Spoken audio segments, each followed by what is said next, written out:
Good afternoon, and welcome to another edition of the SoCal Supreme Sports Show.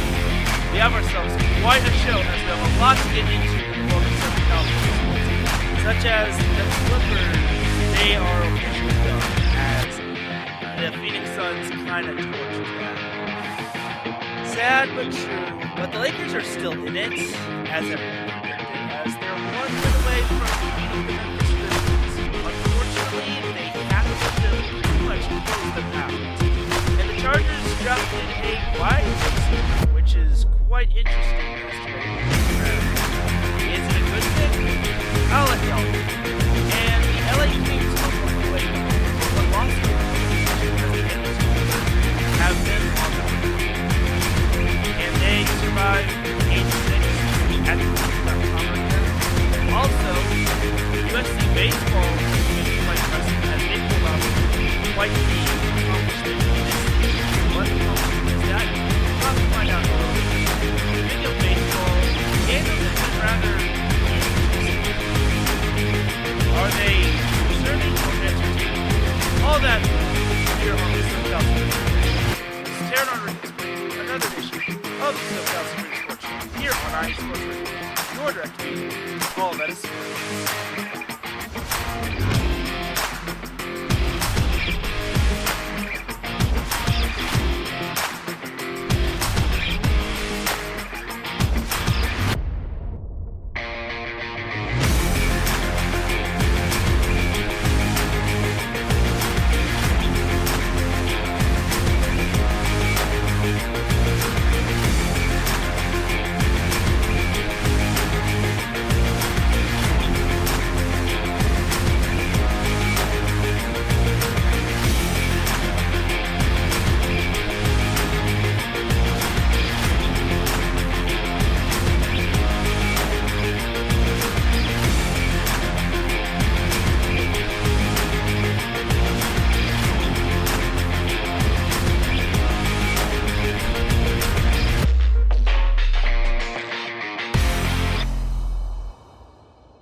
And welcome one, welcome all to another edition of the SoCal Supreme Sports Show.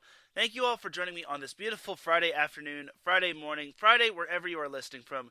Either way, you have made your way into episode 132 of the SoCal Supreme Sports Show. And without any further delay, let us begin. But first and foremost, the SoCal Supreme Sports Show would not be where it's at without IE Sports Radio providing the platform to go live on Spreaker. Please do follow IE Sports Radio on Twitter, TikTok, and on Instagram at IE Sports Radio. And we also have Facebook, in case people still use that sort of social media platform, as all you just gotta do is type in the word IE, then sports, then radio in the search bar, like us and follow us, and then boom, that's how you're able to follow us on Facebook. We also have a website, www.iesportsradio.com. And once you go there, you'll see a Patreon link at the top. And once you click it, if you choose to do so, donations will start at $5 a month if you want to donate. This will get you a shot from all 26 of our shows, and higher tiers include IE Sports Radio merchandise, access to ISRU, the podcasting university of IE Sports Radio, and even a chance to be featured on a segment of our flagship show, The Defining Moment with Larry B. Because for the past 8 years and counting, and I want to say next week could be 9 years, IE Sports Radio has been bringing you amazing content ranging from interviewing legendary athletes, coaches, and other authorized media personnel to building tailor-made shows dedicated to all major sports cities around the country. All the while, we've been continuing to be by the fans and for the fans, and with your help, we are ready to take the next biggest step. Thank you to everyone for all of your support and for making IE Sports Radio your direct feed for all that sports. Shout out to our Patreon supporters, Bay Area Raised Apparel, Marcus Losgreat, Key to the Gate, and a donor that wishes to remain anonymous. And with all that said and done, now let us begin. As Larry B and Adam Carnican are in the chat room, Larry B is already jumping the gun. He says, please win, Lakers. He says, you're too talented not to win. even though they're the 7th seed and they had to go through the play-in. And Adam says, good afternoon, SoCal. And SoCal says, good afternoon to you too, Adam, in Chicago.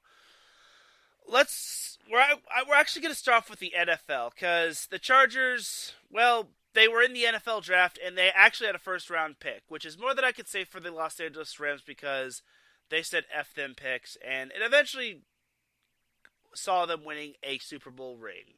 So for the Chargers, they had the 21st pick in the NFL draft, and they selected, can we get a drum roll, please?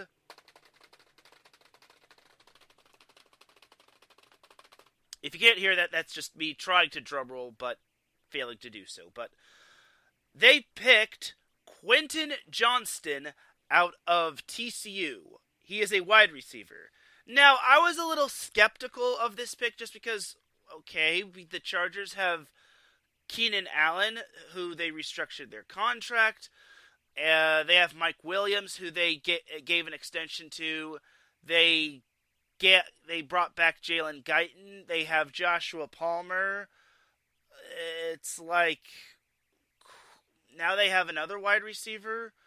So it's like, I guess this is a good pick. I mean, Quentin Johnston, from what I hear, he's a speedy and big body wide receiver, and he has great yards after catch. So it's like, I guess that's good. It just means that the Chargers might be making a tough decision when it comes to Palmer or Guyton or, heaven forbid, Keenan Allen. I mean, there were speculations that Keenan Allen was going to be on the trade block, or he was going to basically be cut. But they said, Tom Telesco said that Keenan Allen was going to stay. So good on the Chargers for selecting him. Personally, I would have wanted them to select Dalton Kincaid or from Utah, or Michael Mayer, who I had in my mock draft. But I guess Quentin Johnston isn't a bad pick, so I guess it'll work. I mean, you never can have too many wide receivers, and Keenan Allen is kind of getting up there in age, and you never know what can happen with Mike Williams. And Jalen Guyton is coming off of a torn ACL, so you have to factor that in as well, so you don't want to rush him back too quickly. So I think Quentin Johnston is a good pick, and you never know. This could actually be a good pick for the Chargers. And honestly, this could be like the Justin Herbert pick from the previous year, from 2020. Everyone thought it was a skeptical pick, but then it could turn out to be a great pick. So I think for Chargers fans who are overreacting and saying, oh, this is a horrible pick, we wasted our 21st pick, I think this is a good pick, and I think we should all just pump the brakes on the whole hot takes, and I think Quentin Johnston could actually be a good, probably wide receiver 3. And you never know with what Kellen Moore is going to draw up with the Chargers, especially with Justin Herbert. And thank goodness the Chargers don't have Joe Lombardi. Like, that is my biggest relief factor. So we'll see what happens. But for now, I think it's a good pick, and day 2 and day 3 is basically this weekend. So for now, it's a wait-and-see process for what the Rams and Chargers are going to do, but for the first-round pick for the Chargers, I like this pick, and I will take it. Adam is kind of the jokester. Adam Karnik is being a little bit of a jokester. He says, I think the Rams next have a first-round pick in 2099. Har har. And he says, I like QJ. Big receiver, could be a nice target for Herbert. Facts. That's what I'm trying to say. And you're preaching to the choir, Adam. It's like all these Chargers fans are just overreacting and hitting the panic button way too quickly. It's like you gotta at least try it before knocking the pick. And if it does eventually become a bust thing, then we could all chew out Tom Telesco and everyone else. But for right now, let's all just appreciate the pick and let's not, knock the guy. I think he's going to be a great addition for Justin Herbert. So we'll see.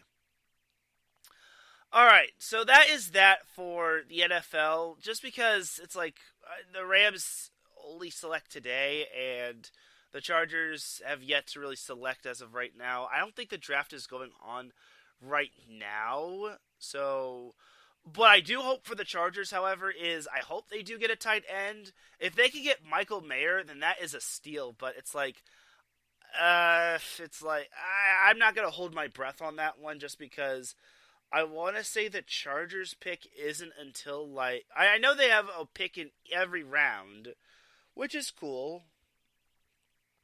But it's like I'm not gonna hold my breath on if they get Michael Mayer, just because I think Michael Mayer is going to be an attractive pick. Their next pick isn't until the pick 54. So that's going to be quite the wait for the Chargers. And then after that, they have pick 85, then pick 125 in round 4. Then they have pick 156 in round 5. Then in round 6, they have pick 200. And then their final pick will be pick number 239. So if Michael Mayer does fall to them at the 54th pick, get him, please. But if anything, the Chargers got to get a tight end. If anything, they should get the tight end from Georgia, which would be cool. But it's like it is what it is. And salute to you, Adam, for popping in the chat room and listening in. Have a great rest of the work day. I know that feeling of getting back to work and whatnot. So salute to you, Adam, for popping in the chat room. But for the Chargers, it's just another wait-and-see moment for them. It's like, I really hope they don't whiff on this draft, because you gotta build around Justin Herbert. And I was kind of skeptical that they would actually draft offensive linemen, just because the last 2 years, they've had to draft O-linemen. But I guess this year they decided to give Justin Herbert another weapon, which I guess that's good. I mean, again, as Adam Karnick said, Quentin Johnston is a big receiver, and he's a nice target for Herbert. So we'll see how this pans out. And I think I'm confident in this pick. I like this pick. So let's move on from the Chargers and the NFL in general. Let's move on to the NBA. All right, so let's rip the Band-Aid off of the skin. Long story short, the Clippers are out. They lost to the Suns 4-1. Excuse me a second. Sorry, the allergies are still kicking my butt, and hopefully it's not developing into something worse. I'm going to get this resolved. I should be 100% sooner rather than later. I'm sorry if I sound like the witch doctor or I sound all nasally, but I promise you I will be 100% soon. Anyway, so the Clippers are out. They lost 4-1 to the Phoenix Suns. They were gentlemen swept. And honestly, I said this on Twitter. The Clippers were basically done when Kawhi Leonard got hurt. And God bless the man. He played through that injury in Game 2. But unfortunately for him, Game 3 he was out. And then Game 4 he was out. And then Game 5 he was out. And then he's done. He was done. And then the Clippers, they were done. They lost 4-1. They got gentlemen swept. And I had the distinct dishonor of seeing the Clippers get booted out of the season, or booted out of the playoffs. And in Game 5, they were actually up by 9 at halftime, and I was rather impressed. And then I go to the bathroom, and then I come out, and then I basically see that they're only up 1, and then suddenly the Suns are just going boom, boom, boom, boom, boom, boom, boom, boom, boom, 18-0 run. And it's like, what in the world just happened? And it's like, wow. And it got to the point where the Phoenix Suns, Devin Booker, outscored the Clippers by himself. He had 25 points. The Clippers scored 24 on their own.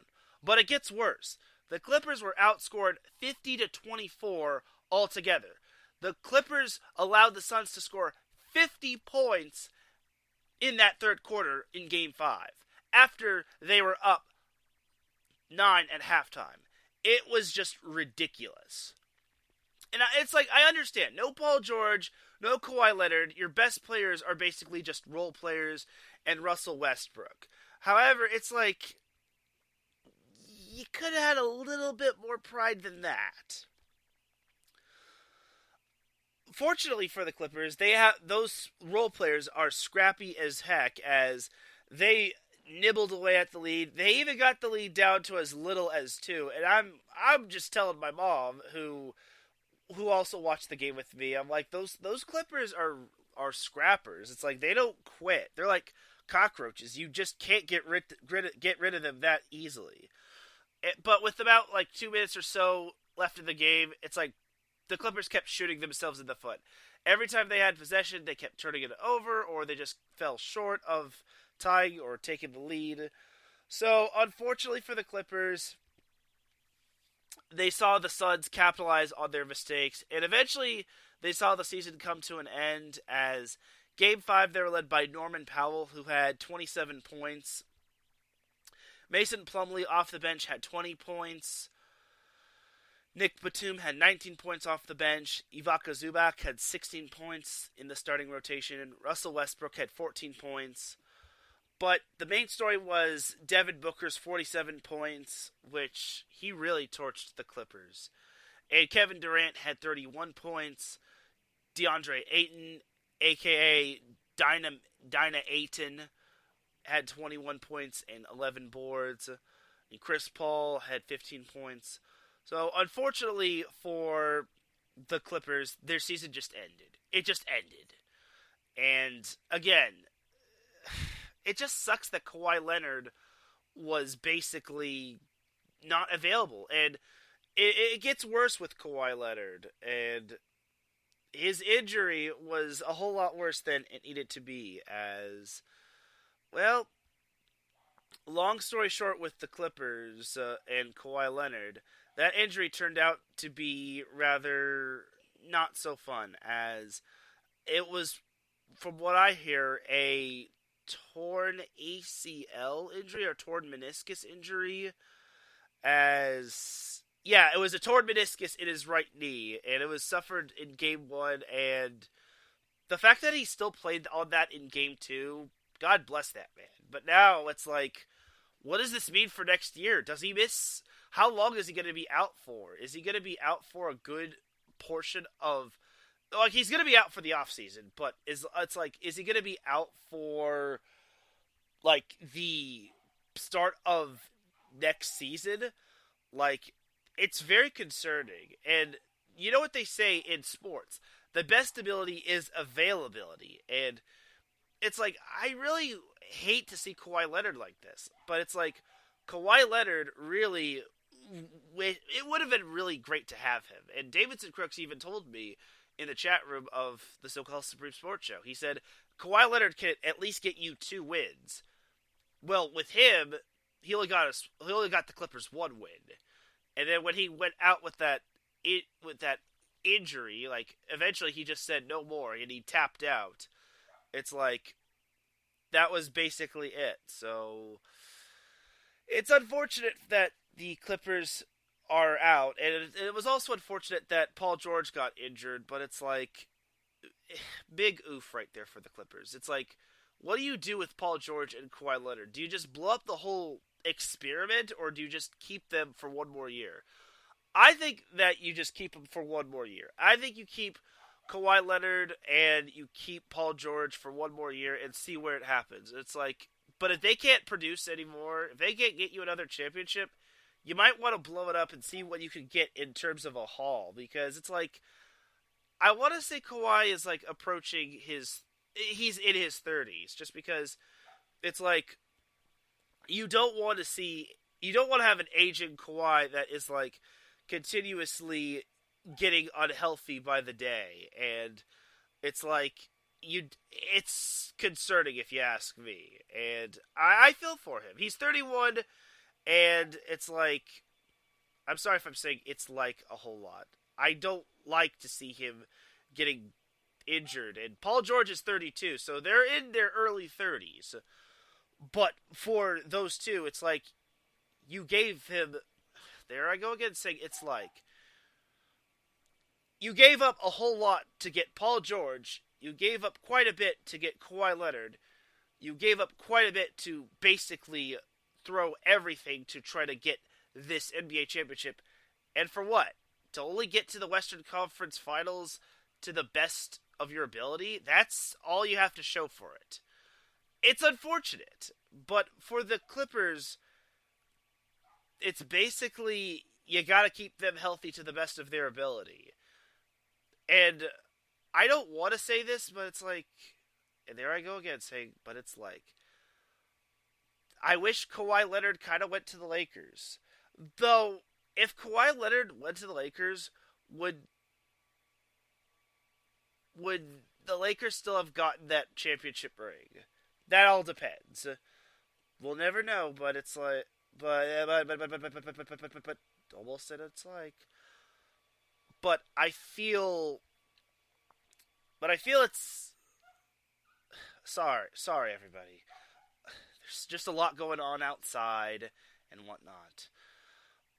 I'm actually recording in a different area in my room just because my stepdad is here and a lot is going on. But anyway, for me, the Clippers have a lot of question marks to answer. And this is a big offseason for them. And I feel if the Clippers don't swing and get the home run next year, it's like this whole Kawhi Leonard and Paul George experiment is going to be a massive failure. So overall for the Clippers, I just think that this whole Paul George and Kawhi Leonard thing is starting to become a major dud, if you ask me. So I'm very concerned for Kawhi Leonard. I hope he gets better soon. For his sake, I hope he doesn't have to miss the entire season of next year, just because he already missed an entire season the previous year. But if he doesn't, then that's a plus for the Clippers. Like, if he has to miss half a year, then so be it. For Paul George, I just hope he gets healthy as soon as he can. Like, he'll probably get back before training camp and whatnot. It just sucks that Kawhi Leonard had to have this injury because it happened in the playoffs, and it seems to be the bearer of bad news in terms of the playoffs. But it could also be that the Clippers are just cursed. So there's that. I hate to say that as a Laker fan, but it's like, yeah, there I go again. But for me, it's really kind of coincidental that the Clippers are kind of wasting away Kawhi Leonard. And I feel for Kawhi. The dude's 31, and I hope he does find success with the Clippers, even as a Laker fan.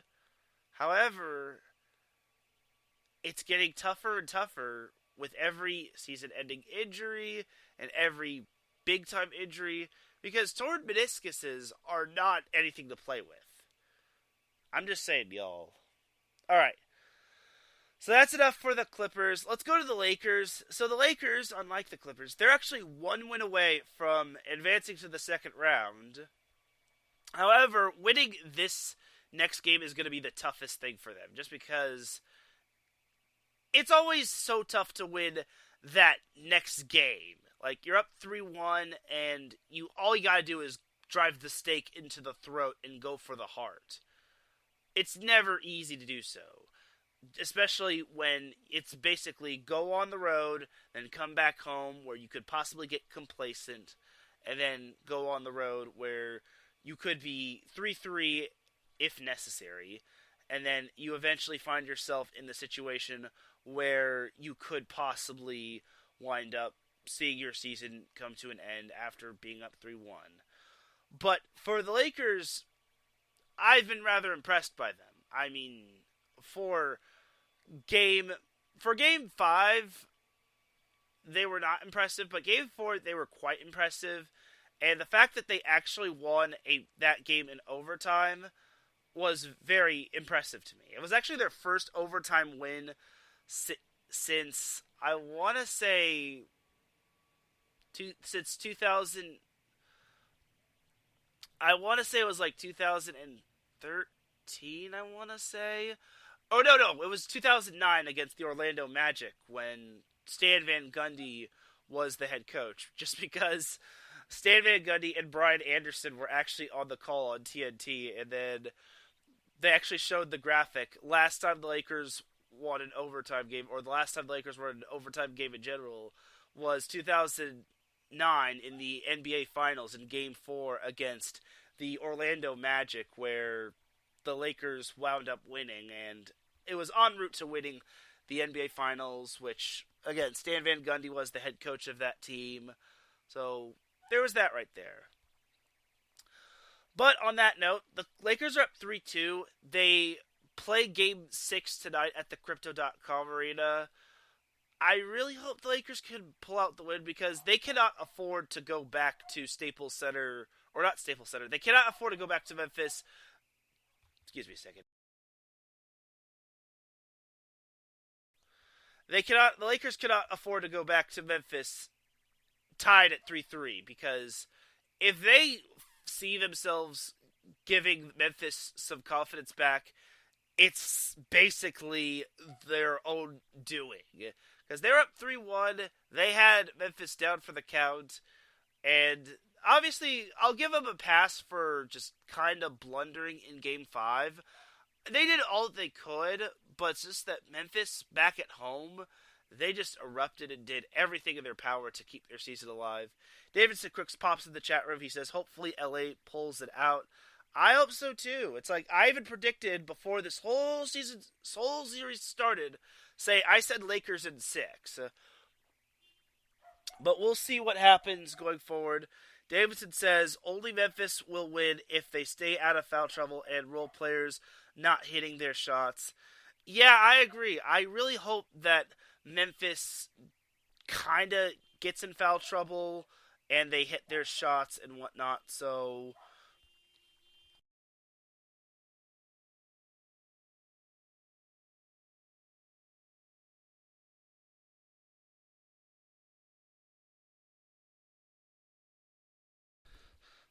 sorry, everybody. So continuing on. So yeah, Davidson Crooks also puts Darvin Ham should take the blame for Game 5 loss.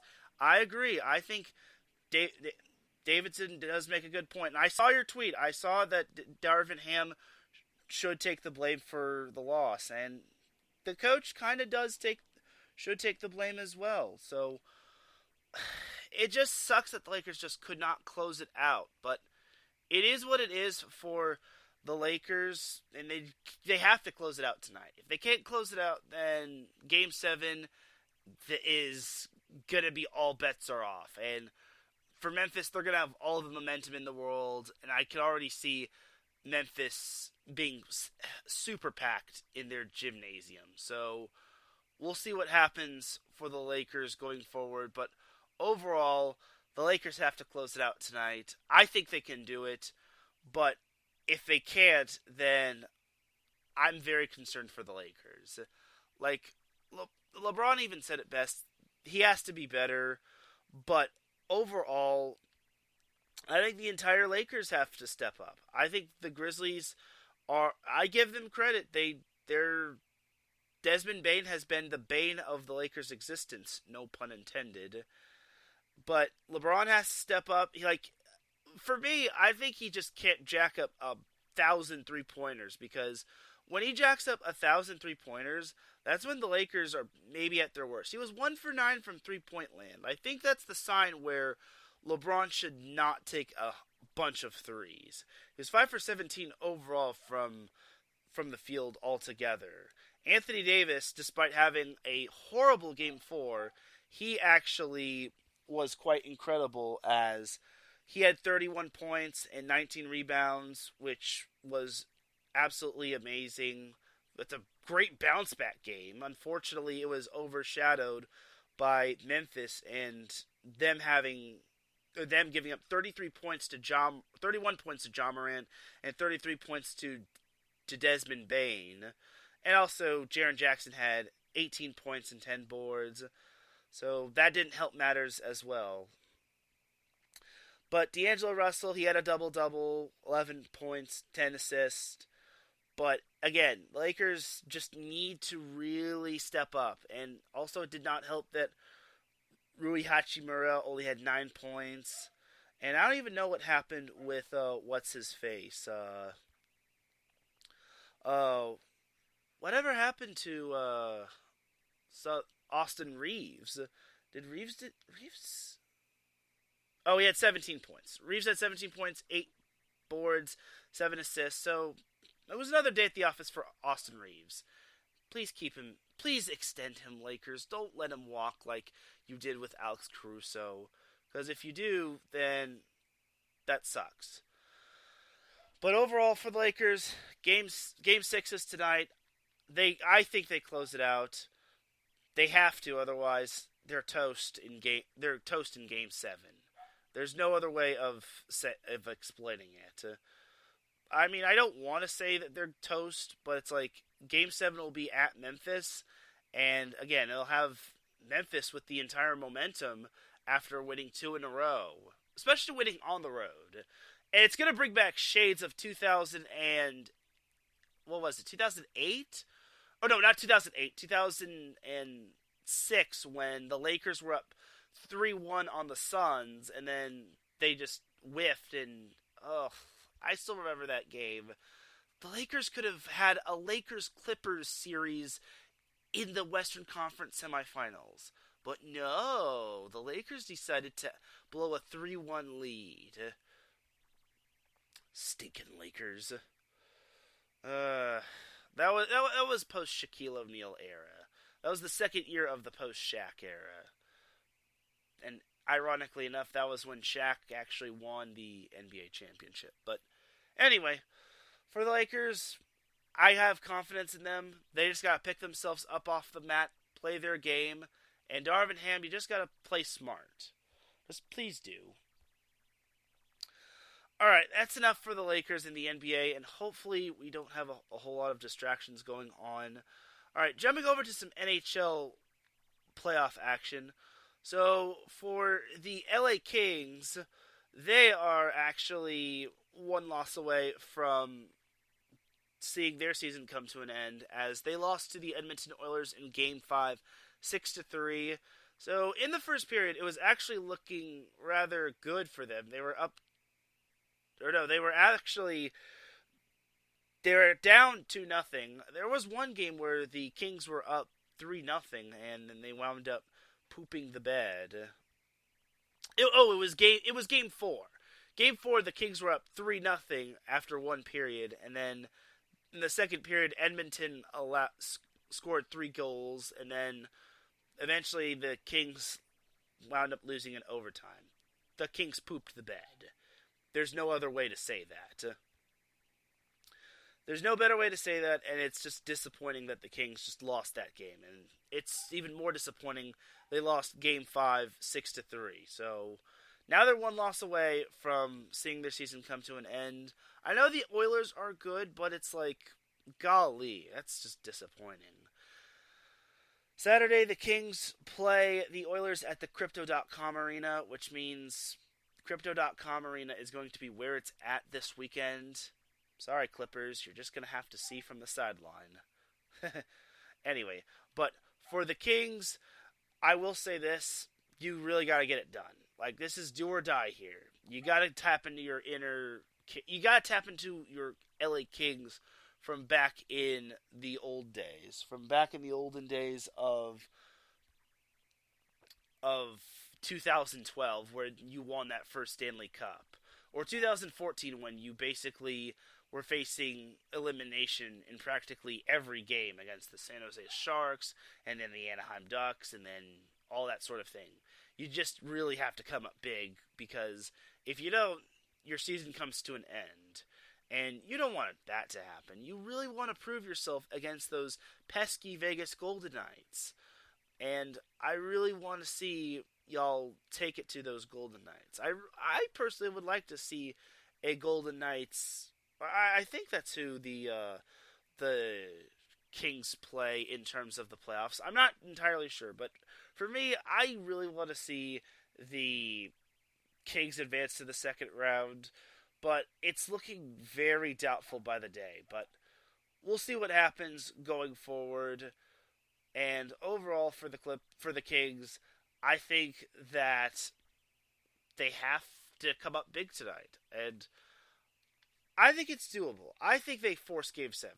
I'm going to make the prediction right now. They force Game 7. They send it back to Edmonton. And if they do, so be it. If they don't, then we'll have a post-mortem for their season. And hopefully the Lakers don't lose, just because Crypto.com Arena will be quite empty this offseason. But overall, it is a time will tell thing. We'll see. Alright, that is that for the LA Kings right there. And hopefully you can get it done, Kings. We believe in you. Go get him, Kings. Jumping on over to the MLS.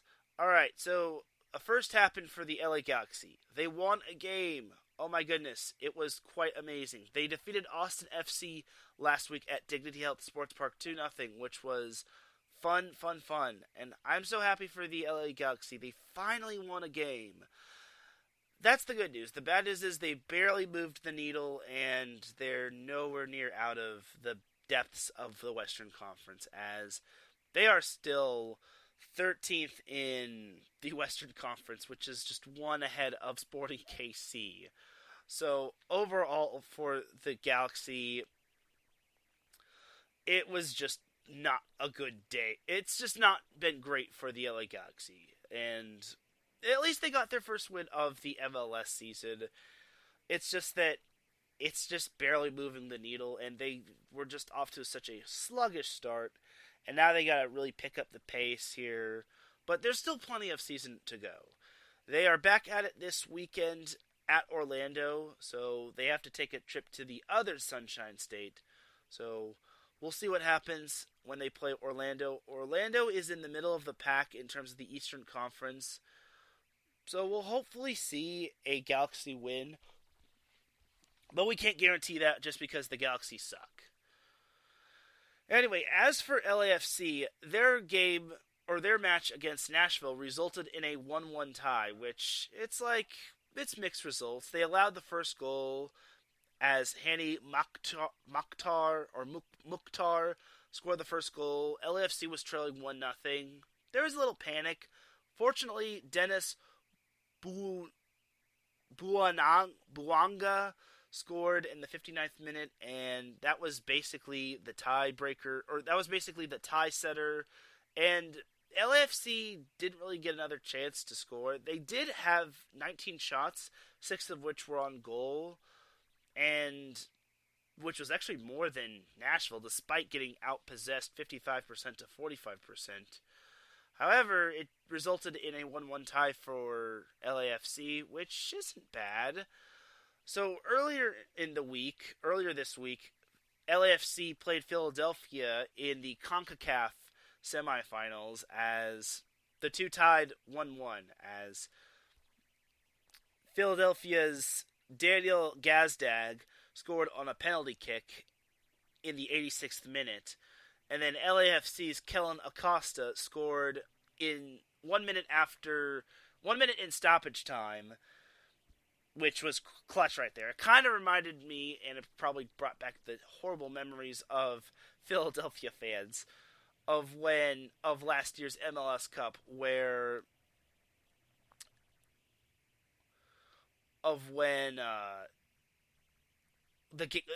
LAFC basically scored a goal in stoppage time, or an extra period time, where they basically eventually forced penalty kicks and also wound up winning in that, which wound up winning their first MLS Cup.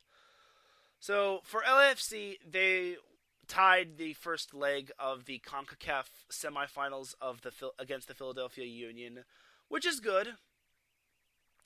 So the second leg is Tuesday, as, believe it or not, for LAFC, they don't actually have a match this weekend. I guess since they are in the CONCACAF tournament, they don't really have a match, and I guess the MLS is excusing them from matches this weekend, so I guess that's good. So their next match in the MLS will be on May 6th against the San Jose Quakes in San Jose. The next match in the CONCACAF tournament will be on Tuesday, May 2nd against Philadelphia. This will be the second leg, and it's tied 1-1. And this will be played at the Bank of California Stadium, as the previous match in the first leg of the CONCACAF semifinals was played at Philadelphia. Fortunately, LAFC salvaged a 1-1 tie. Unfortunately, they didn't win. But hey, ties are better than losing, but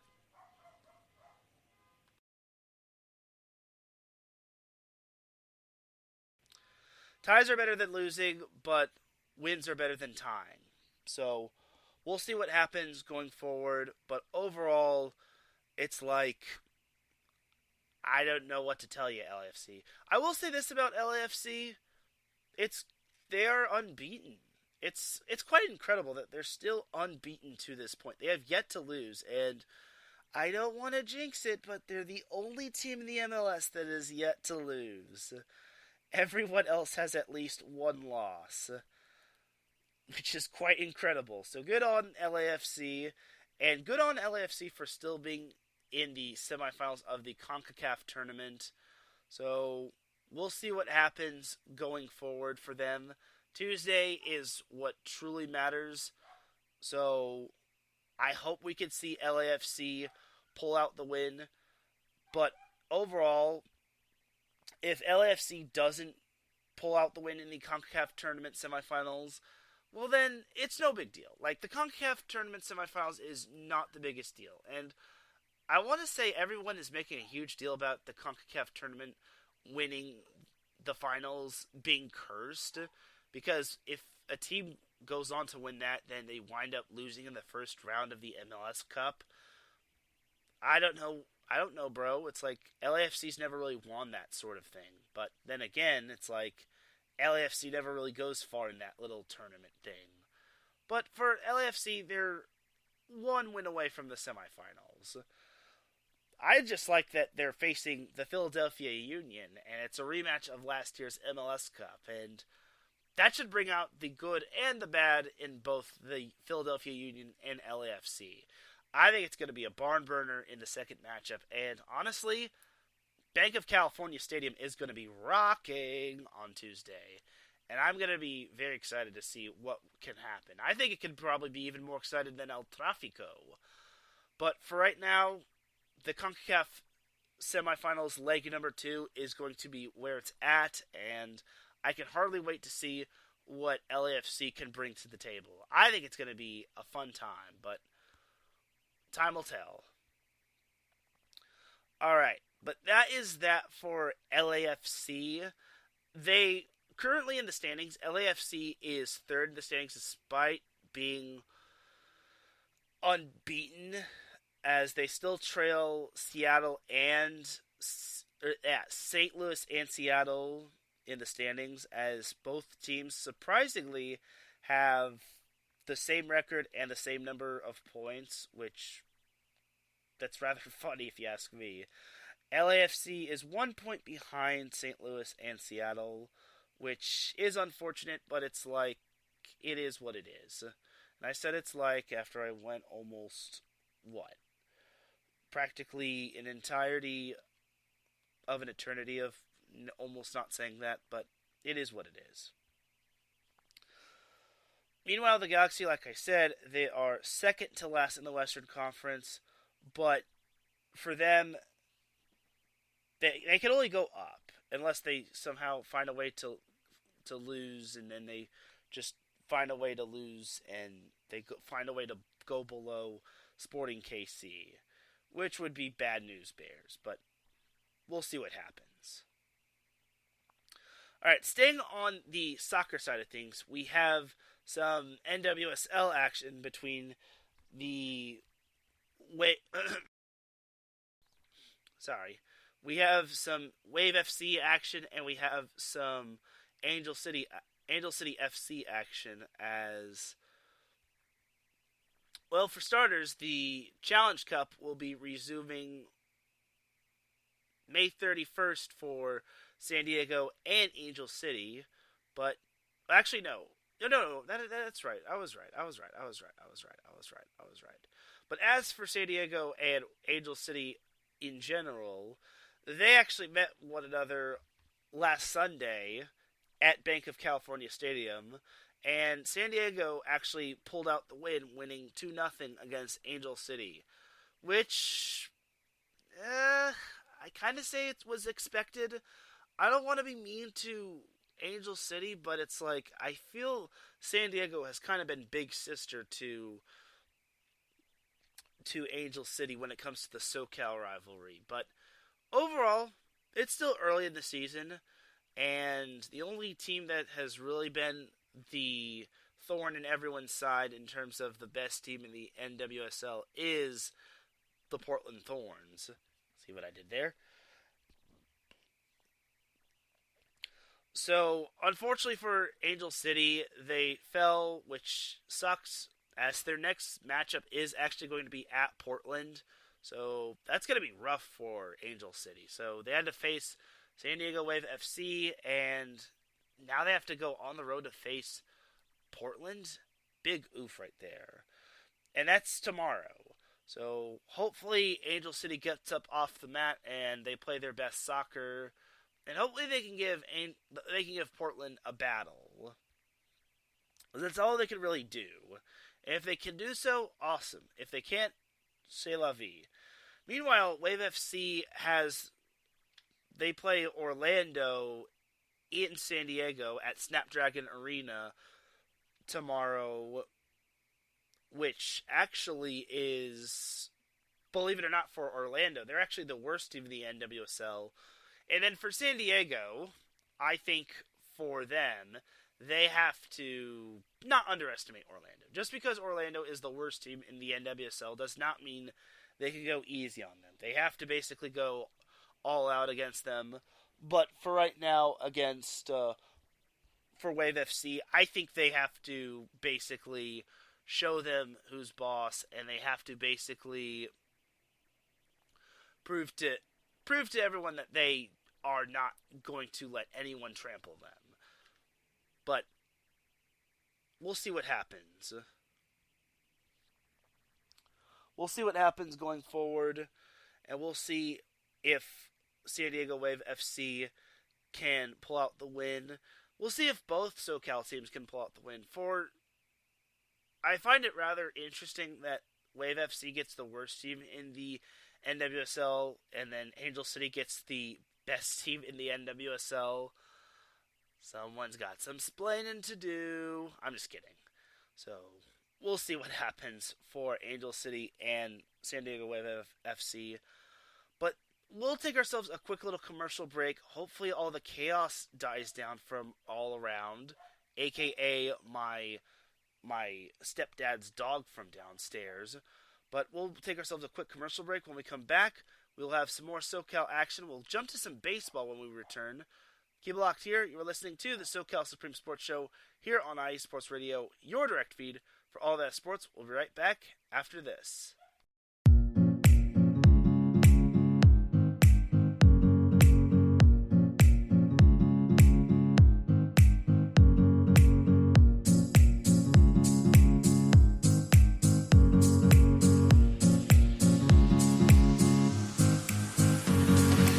Hey there, sports fans.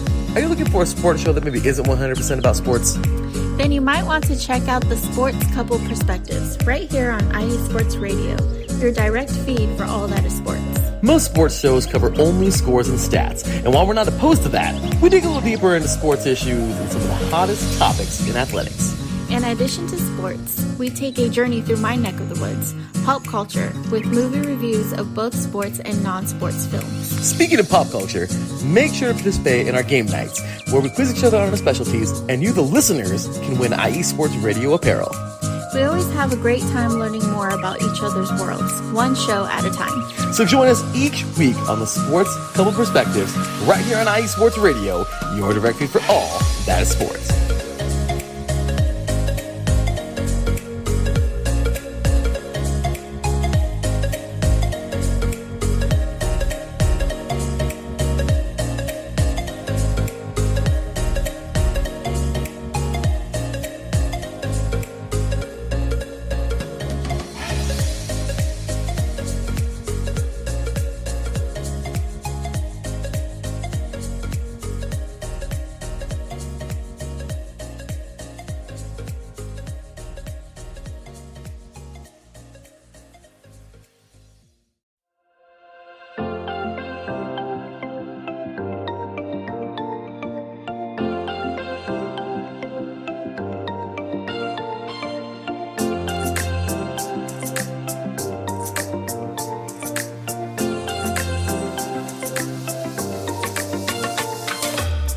Are you a fan of Buffalo sports?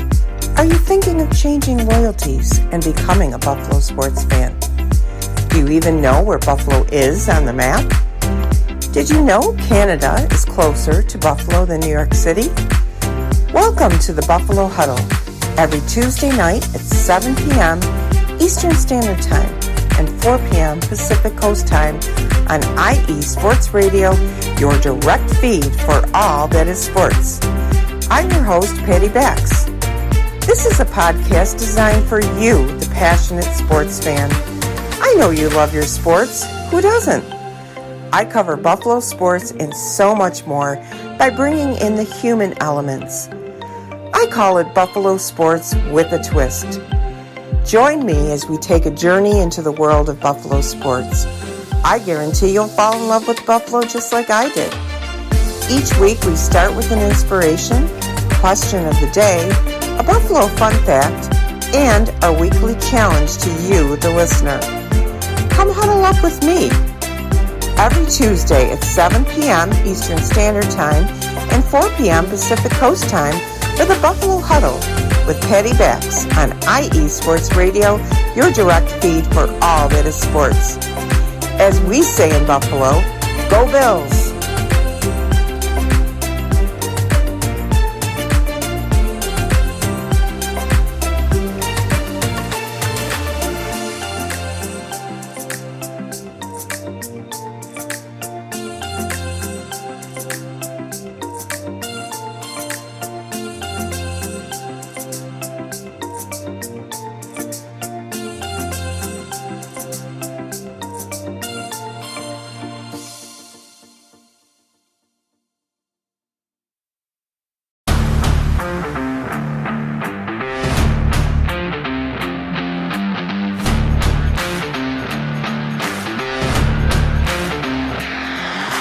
What's good, fight fans? It's your boy, Marcus Los Great, here to give ya what you want, here to give ya what you need. Yeah, man. Yeah. I'm coming to you live, straight from your mama's basement with a crispy, awesome white tea. We are coming to you live every Tuesday at 10 p.m. Eastern Standard Time. Powered by IE Sports Radio, your direct feed for all that is sports.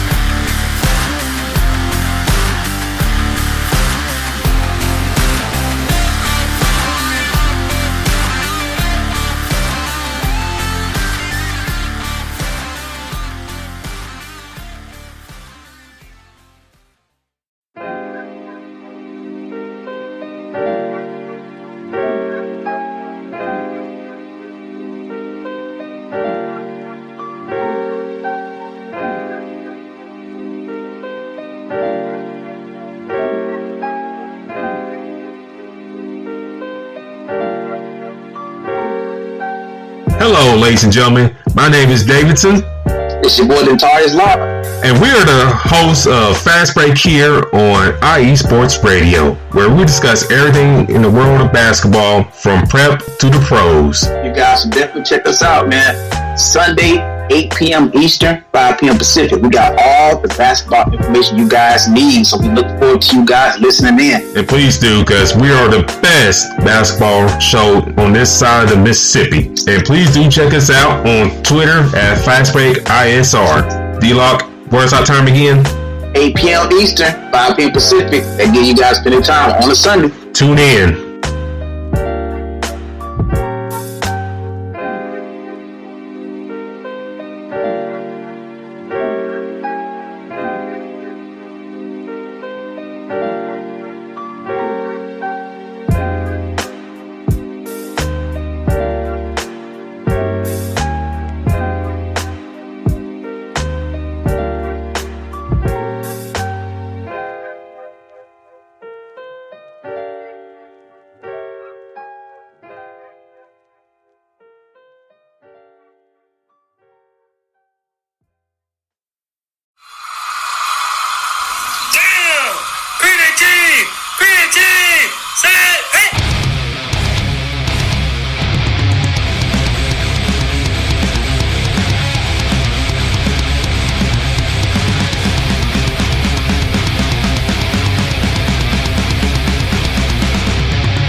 going on, football fans? This is me, your boy Larry, inviting you to join myself, Callum Reynolds, Mike Pat, and John Felipe for one of the most electrifying football shows you have ever heard.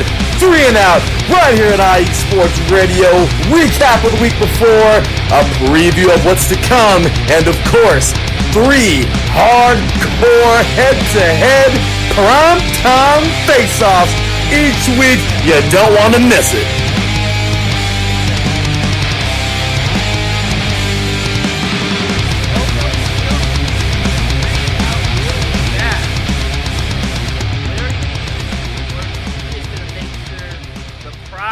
Face-offs are going to be on a weekly basis. Also, check out all of our other shows such as Fast Break, Gloves Off, The Buffalo Huddle, The Sports Couple Perspective, and all of our other amazing shows on IE Sports Radio. Welcome back to the second half of the SoCal Supreme Sports Show here on IE Sports Radio, your direct feed for all that sports. Let's get on into that second half. So, let's jump on into some MLB as... I don't know how to describe the Angels, Dodgers, and the San Diego Padres. Let's just say they're kind of that three-headed monster. You know that three-headed monster dragon meme where one is like the aggressive one is like looking at the right side, which is kind of distracted, and then the other one is like the whole goofy one. That's kind of how I describe the Padres, Dodgers, and Angels. But it's not how everyone thinks it is. Now, normally I would probably say that the Angels are the goofy-headed dragon of the three-headed dragon. But that's not the case. Let's start off with the Angels on that note. So, on that note, the Angels played 2 of the worst teams this past week. They took 2 out of 3 against the Kansas City Royals last weekend. They beat the Royals 2-0 last Friday, lost to the Royals 11-8, thanks to another bullpen blunder, and then they beat the Royals 4-3 to win the series, which was good. I still think they could have swept the Royals, but it is what it is.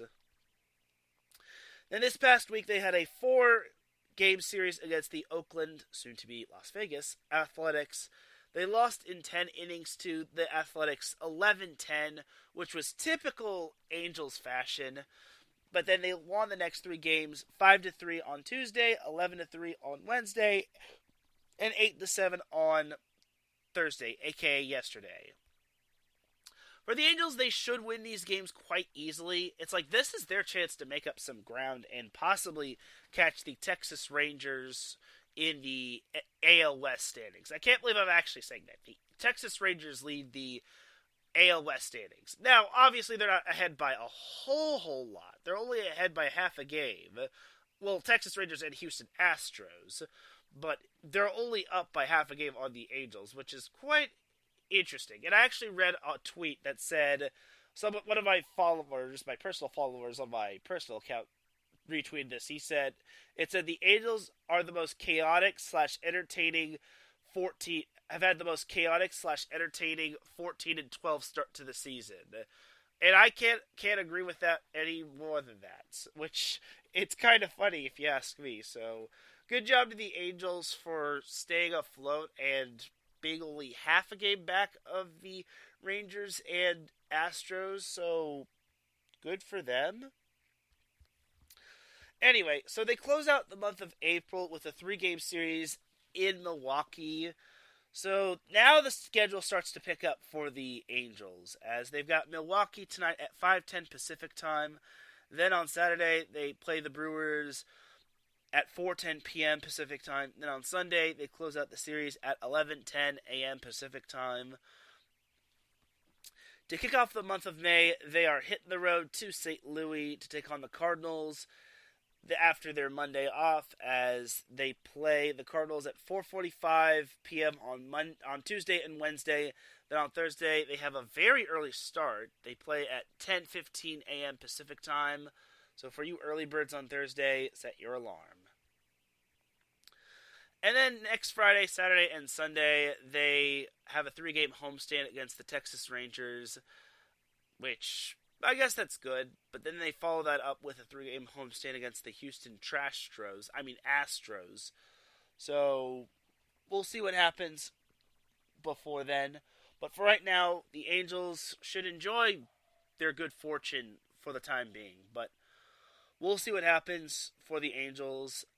I think it's quite fortunate that they're only half a game back of Texas and Houston, but let's not hold our breath too long. It's only a matter of time before they hit that losing streak and they wind up forcing me to pull out my hair, and then they wind up making me angry.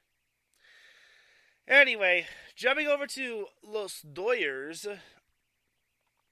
So this past weekend, or last weekend, they had a 4-game road trip against the Chicago Cubbies, and they actually took 3 out of 4 against the Cubs.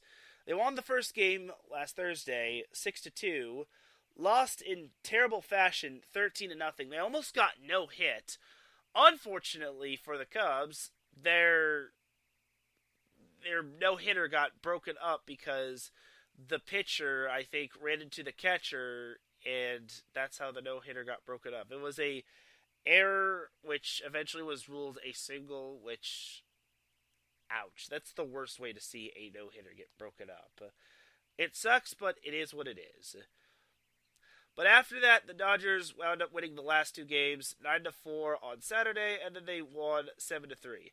Just goes to show you that people who underestimate... This seems to be a running theme when it comes to the Dodgers and Cubs.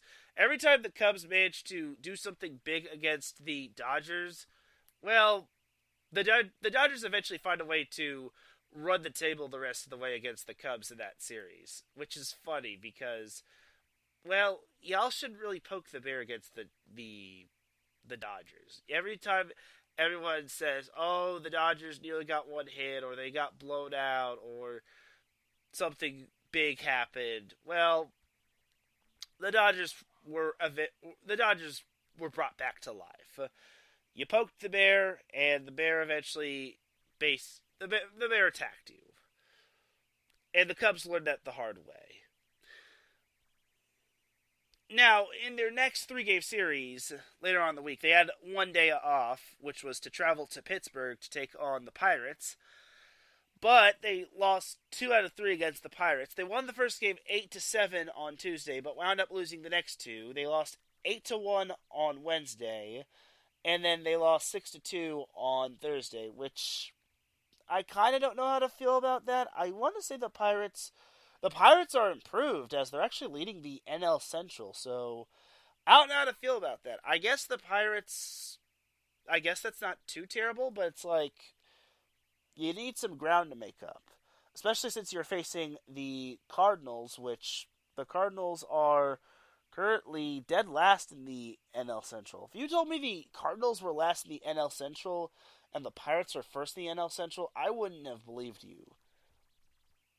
Goodness me. Anyway, the Dodgers host the Cardinals in a 3-game series starting at 7:10 tonight, and then 6:10 tomorrow, and then 1:10 p.m. on Sunday. These are all Pacific time. And then kicking off the month of May, the Dodgers will also host the Philadelphia Phillies on Monday, Tuesday at 7:10 p.m. Pacific time, and then on Wednesday at 1:10 p.m. Pacific time. And then next Friday, Saturday, and Sunday, the Dodgers will hit the road, not too far, to Petco Park to take on the San Diego Padres. And that Sunday game on May 7th, that will actually be nationally televised on ESPN. So, congratulations to the Padres and the Dodgers on getting put on Sunday Night Baseball. So, if I wasn't so busy on Sunday, I would totally check out that game, but unfortunately, I am busy just because I have other things happening on that Sunday. Anyway, that's actually a perfect segue to go into the San Diego Padres, now that I mentioned them on Sunday Night Baseball. So, last weekend, they had a 4-game series against the Arizona Diamondbacks, the first place Arizona Diamondbacks, and they took 3 out of 4 against the Diamondbacks. They beat the Diamondbacks in Game 1 last Thursday, 7-5, but they lost in embarrassing fashion last Friday, 9-0. Last Saturday, they won 5-3, and then they won 7-5 last Sunday. Then they had a day off to travel to the Windy City to take on the Chicago Cubs, where they lost 2 out of 3. They lost the first game 6-0, which was very surprising. But I guess the Cubs are decent. They're certainly not the White Sox, that's for sure. The Padres eventually beat the Cubs in Game 2, 5-3, but then the Cubs won the rubber match 5-2, which was sucky. So the Padres actually have the day off as they have a 2-game series against the San Francisco Giants, but it's not going to be played at Oracle Park, and it's not going to be played at Petco Park. No, it's actually going to be played in Mexico, so as this is the Mexico series. Now, I'm very surprised that this isn't basically going to be nationally televised, but I guess they're saving the national televisation, if that's really a word. I don't think televisation is a word, but I digress. Great job on making up new words. Televisation. Televisation. Anyway, the Giants and Padres are playing in the Mexico series Saturday and Sunday, 3:05 p.m. Pacific time on Saturday and 1:05 p.m. Pacific time on Sunday, and it'll take place at Estadio Alfredo Harp Helú in Mexico City. So, yeah, that's basically a mouthful for the Padres. After that, the Padres will return home to Petco Park to host the Cincinnati Reds on Monday, Tuesday, and Wednesday, and then they'll have a day off where they'll prepare for the 3-game series against the Dodgers, that's going to be the first meeting between the two teams since last year's playoff meeting, which the Padres wound up winning and eliminating the Dodgers from playoff contention. So, I'm excited to see what the Padres have in store for us. I look forward to seeing what they can do in the Mexico City series, and I look forward to seeing what they can do against the Dodgers. They just can't look past the Cincinnati Reds, as the Reds are second to last in the NL Central. But they just can't overlook the Reds. They just can't. But time will tell when it comes to the series against the Dodgers and the Dodgers and the Padres. I think it's going to be a fun series. Alright, but that's going to do it for the MLB. I have a little bit of a shout-out I want to give, and this is a big W award I have to give out. That is to the USC Baseball. So, USC's baseball team... One second, please. Sorry. So, USC's baseball team, they actually did something I did not think that was possible. And I think that was a first in their program's history. They actually won the series against every California team in the Pac-12. They won the series against UCLA, Cal, and Stanford. They won each series 2-1, which is quite impressive. So that's pretty good if you ask me. So I haven't really been following college baseball a whole lot, but I saw that little thing, and that's kind of good. I know USC has a decent baseball team. It hasn't been the most dominating baseball team. I mean, it's not a bad baseball team. I think it's an okay baseball team, but it's like, it doesn't really ride home to World Series contender, but it's like, it's good. That's quite the accomplishment right there, just because it's never easy to take 2 out of 3 against some of those teams. So, good job to USC baseball for taking 2 out of 3 against not only UCLA, but for Cal and Stanford. Currently, USC is 4th in the conference. They are tied with Oregon for 3rd in the conference, as they're 11-7, and they're right below Stanford and Arizona State. So, despite taking 2 out of 3 against Cal, Stanford, and UCLA, USC baseball is still not really anywhere close against being one of the better teams in the Pac-12 standings. But it's good. I mean, baby steps. It could be worse. It could be a whole lot worse. But that's that little shout out I wanted to give to USC baseball, and hopefully we will get to see more wins to come for the Cardinal and Gold. But for right now, I think that pretty much does it for everything in terms of. Oh no, there's USC football news. So USC managed to land a big time player, and oh baby, this player is the player that USC managed to get was a bear of a player. No pun intended. As actually, just kidding. Pun totally intended. As well, first and foremost, USC managed to land. Can we get a drum roll, please?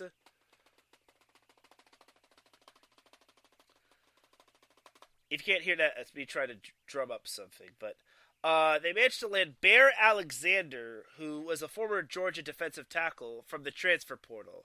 6'4", 315 pounds, and he was the number one defensive lineman, courtesy of 24/7 Sports Transfer Portal. And now he's a USC Trojan. That is just what USC needs, because their defense sucked. But now Bear Alexander is a USC Trojan, and my goodness, USC is cooking up something big. And again, this just goes back to when Nick Saban was praising Lincoln Riley. So I'm really excited to see what USC can bring to the table in terms of next season. I really hope that they can. I feel USC just has that potential to possibly go far. They're building up the defense. The offense is going to look good, especially with Caleb Williams coming back. But they just have to put all the pieces together. But we'll see. It's kind of like, USC kind of reminds me of the Chargers. The Chargers always seem to have pretty good teams, but they just can't seem to put the pieces together. And I'm sorry to USC fans, but it's kind of the truth. USC kind of resembles the Chargers, and vice versa. But I really hope that this upcoming year is the year. I did kind of catch a little bit of their Cardinal and Gold game, which was their scrimmage. I don't think Caleb Williams didn't really play that game. I just saw that the defense wound up winning, but it's cool. We're not going to hit the panic button just because all I just saw was Malachi Nelson was playing. And Malachi Nelson's a beast. Let's get that out of the way. But now he's playing with the true big boys. He's not playing with high schoolers anymore. He's playing with the true big boys. Anyway,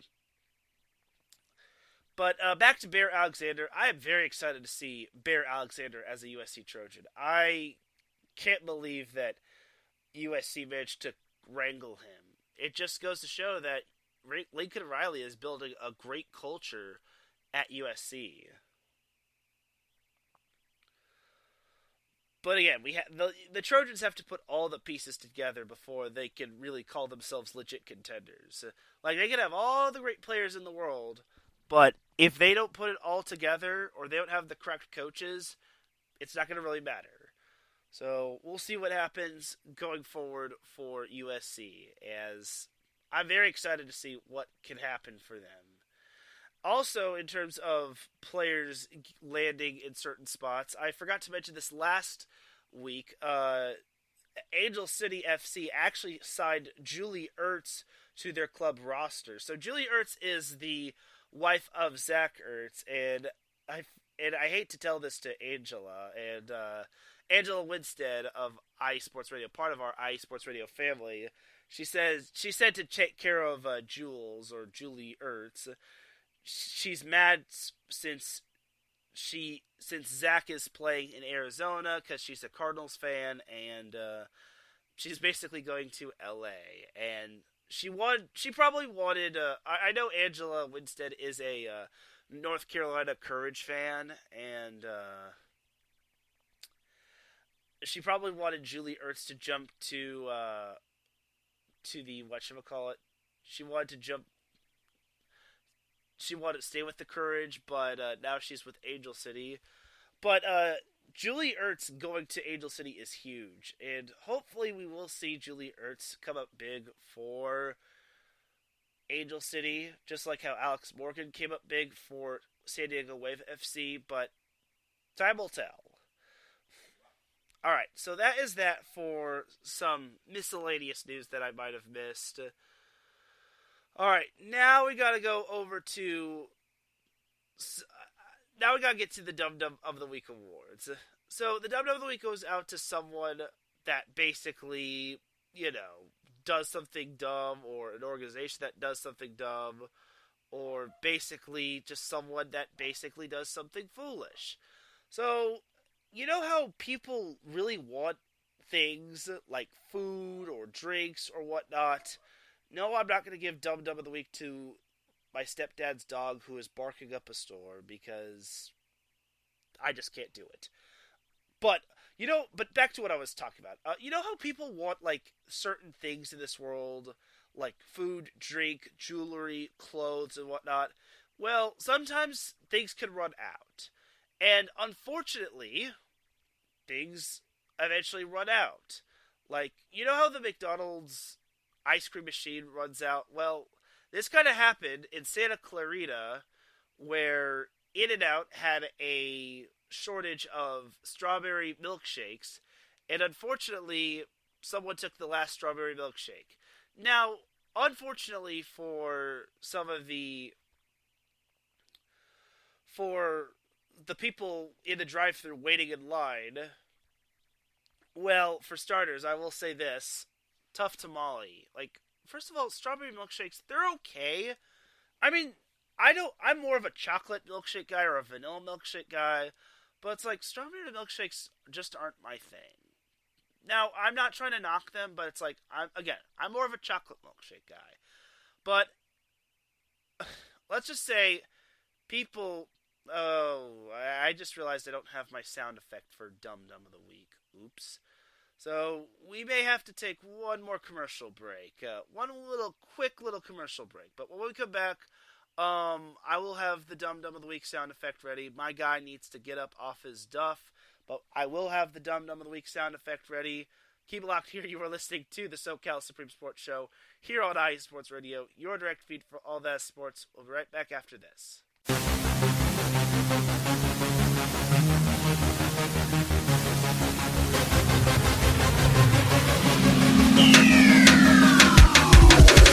What's up, everybody? This is Teran Rodriguez. Are you a fan of volleyball? Are you a fan of Thunder Spikes? Then I have the show for you, Set Point, where I cover NCAA men's and women's volleyball, high school boys and girls volleyball, beach volleyball, and even professional volleyball. Catch the action every week here on IE Sports Radio, your direct feed for all that is sports.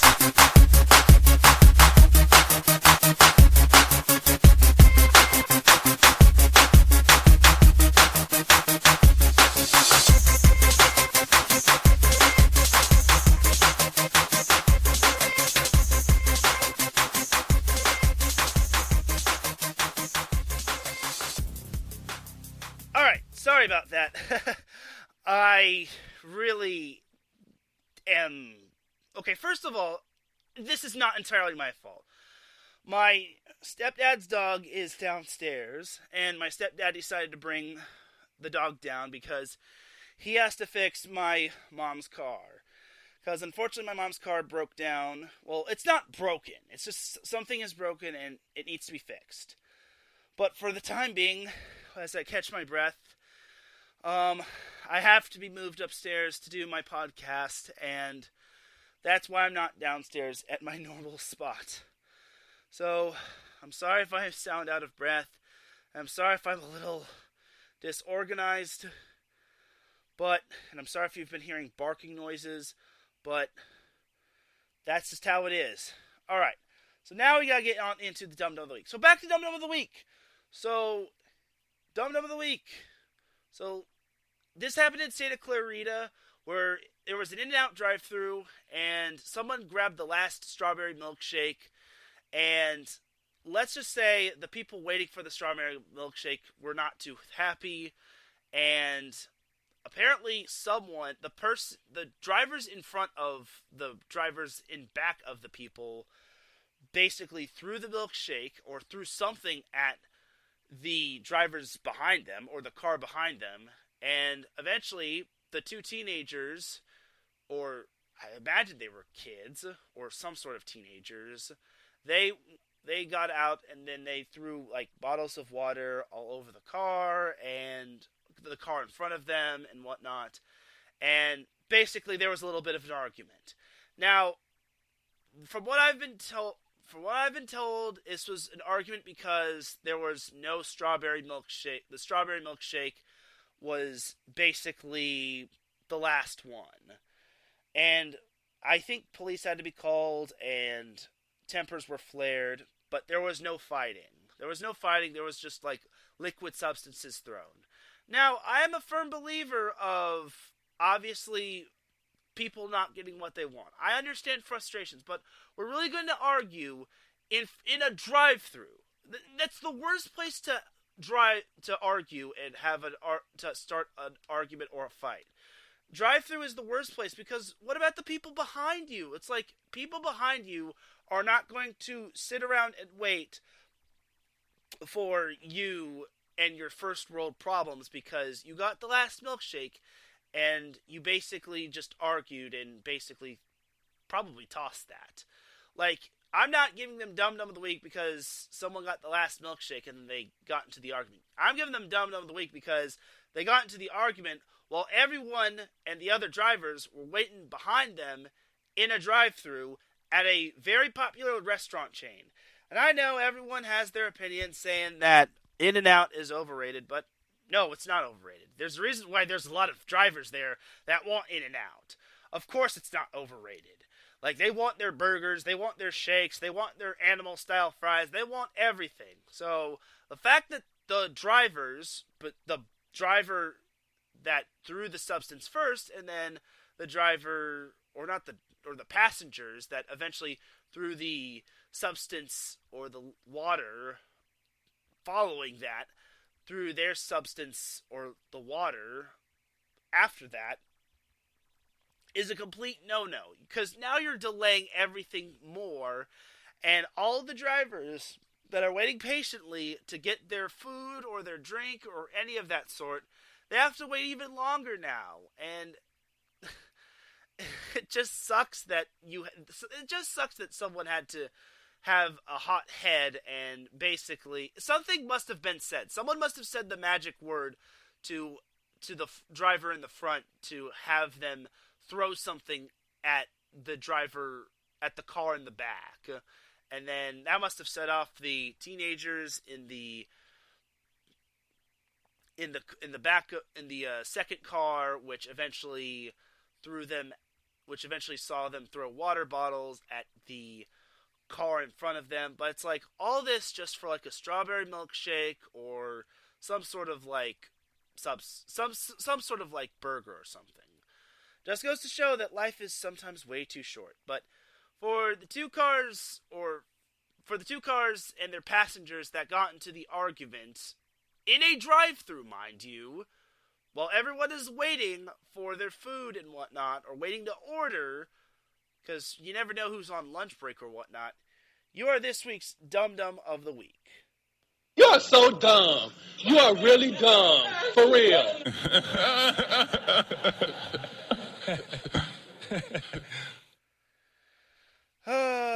It just sucks that it has to come down to that.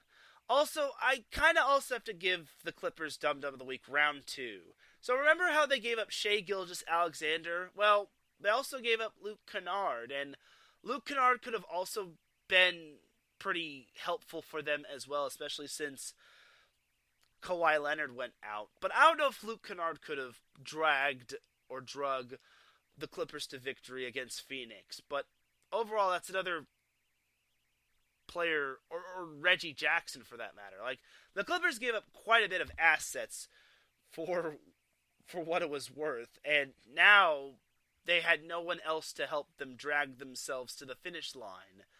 All they really had was like Russell Westbrook, Nick Batum, and a few other bench players, or role players like Ivica Zubac and whatnot. So I really think giving up Reggie Jackson was a bad idea. Luke Kennard might have been a bad idea. I think giving up Reggie Jackson was a bad idea. So for the Clippers, who are basically wasting away Kawhi Leonard, and who basically gave away Reggie Jackson, who was the heartbeat of their team last year, and who also gave up Shai Gilgeous-Alexander, we can't forget about that. You're also this week's Dub of the Week award. And remember, your season's still over, and you're still little brother to the Lakers. I'm sorry, but it's the truth. Ha ha ha ha ha. You are so dumb. You are really dumb. For real.